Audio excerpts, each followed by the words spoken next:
Meu nome é Germano Tremilhose Filho, eu sou professor do Instituto de Química de São Carlos e fui diretor do IQISC de 2014 a 2018.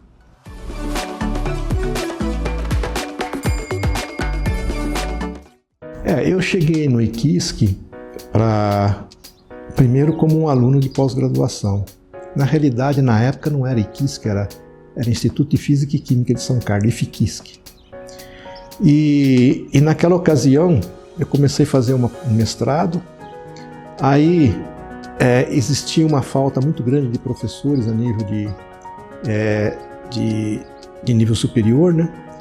Então, como eu já tinha formação na área básica de Química e também de Engenharia, aí eu acabei sendo contratado ainda como aluno de pós-graduação. Naquela ocasião, a carreira permitia que a gente fosse contratado e a carreira começava como auxiliar de ensino, que a gente chamava de MS1. E hoje já não pode mais ser contratado uma pessoa, né, a nível de MS1, só em casos muito excepcionais. Mas normalmente a carreira agora começa a nível de MS3, ou seja, professor-doutor. Mas aqui dentro, como professor, eu fui professor e ainda também fazia uma pós-graduação. Então terminei o mestrado, aí eu passei para professor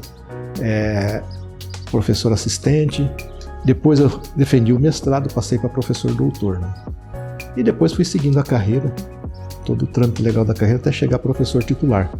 O meu interesse pela diretoria é que durante toda a minha trajetória acadêmica eu exerci cargos administrativos também, ou seja, eu me sentia na obrigação de fazer alguma contribuição na área administrativa, porque a universidade ela não tem pessoas contratadas para fazer a parte administrativa, quem faz isso são professores. Então a gente tem que dar uma colaboração, né? Então eu comecei colaborando, indo para as comissões, indo para os órgãos tipo congregação, conselho de departamento, participando de comissões tipo graduação, pós-graduação, pesquisa. Inclusive eu fui muitos anos presidente da comissão de pesquisa. Fui também, no começo tinha um cargo que chamava assistente acadêmico, ou seja, eu era um assistente que ajudava a parte de graduação, a parte básica em termos de que precisava de alguém para tomar conta de laboratórios de ensino, esse tipo de coisa. Então eu fui assumindo esse tipo de cargo e também cheguei a presidente de várias comissões durante vários anos, fui coordenador de pós-graduação durante 6 anos, eu fui presidente da comissão de graduação acho que 2 ou 3 vezes e assim por diante. O Instituto tinha a intenção, desde antes de eu entrar, de construir um novo prédio, de reformar e ampliar algumas instalações. Mas eu só consegui ampliar, são 12 salas, né, que hoje é um anexo que está no nosso edifício que nós chamamos de Q1, e aquilo lá foi o que nós conseguimos fazer na ocasião, né, em termos de obras administrativas, nós conseguimos fazer também. Foi a primeira unidade, se não foi a primeira da USP, foi uma das primeiras unidades da USP e a primeira aqui no campus de São Carlos a colocar toda a parte de infraestrutura para pessoas que têm limitações, por exemplo, cadeirantes, pessoas que têm deficiência visual. Então nós fizemos todo um calçamento, as rampas, começamos a instalar os elevadores. Tudo isso daí foi um projeto que a gente fez lá atrás, né? E que resultou que a gente foi uma das primeiras unidades a fazer isso. Na parte de extensão, nós começamos com alguns programas, né? Inclusive o presidente da comissão de extensão e cultura, ela criou algumas coisas diferentes, né? Por exemplo, eu mesmo participei de dar palestras em escolas de 2º grau, e isso, naquela ocasião, foi uma coisa muito interessante. Eu cheguei a dar algumas palestras, mas infelizmente esse programa foi interrompido, porque esse programa ele era uma coisa impressionante. Por exemplo, quando eu fui no Álvaro Guião tem um anfiteatro, né, muito grande, e o anfiteatro estava lotado, cheio de gente em pé para assistir a palestra. Eles têm uma necessidade muito grande de entender e saber o que a universidade está fazendo de coisa interessante.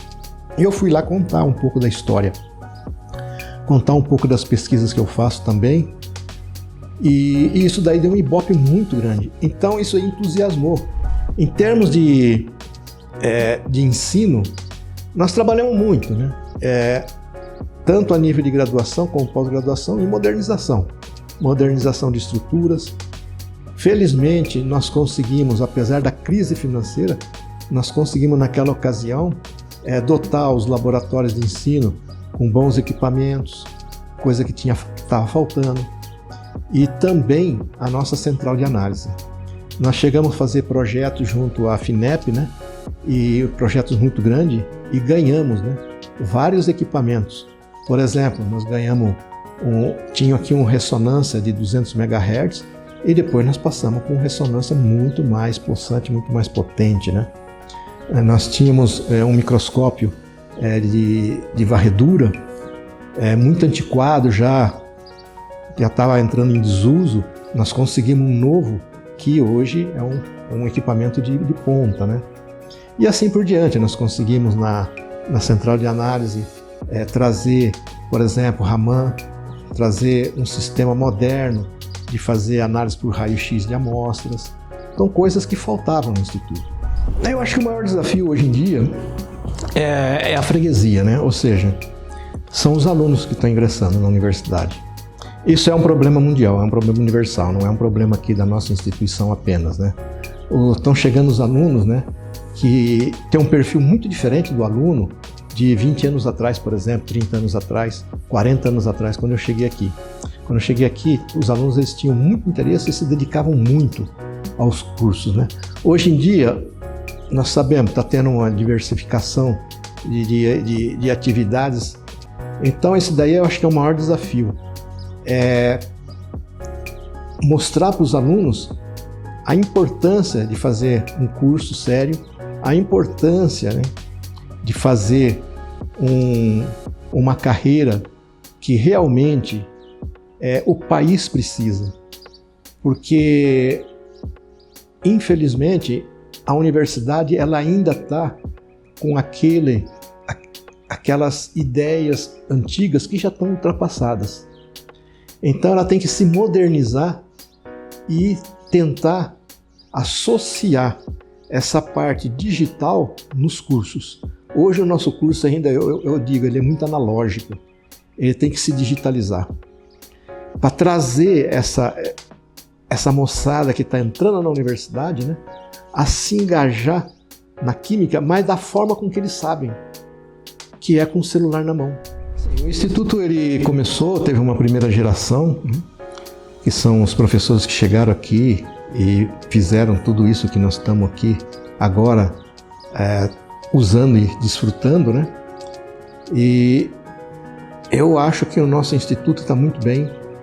É uma das instituições na área de química mais bem preparada do país.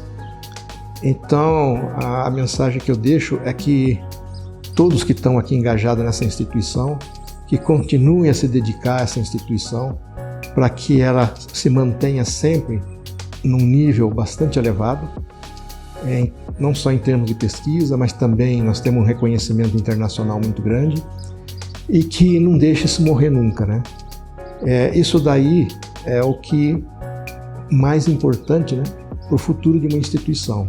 É que as pessoas que estão chegando, que se dediquem como aqueles que já saíram e aqueles que estão em vias de sair, que se dediquem com a mesma profundidade e com a mesma dedicação, né, como todos se dedicaram no passado, para a gente manter essa instituição aqui, uma instituição top, uma instituição que tem coisas muito boas que saíram daqui de dentro, né, e que tem um reconhecimento mundial.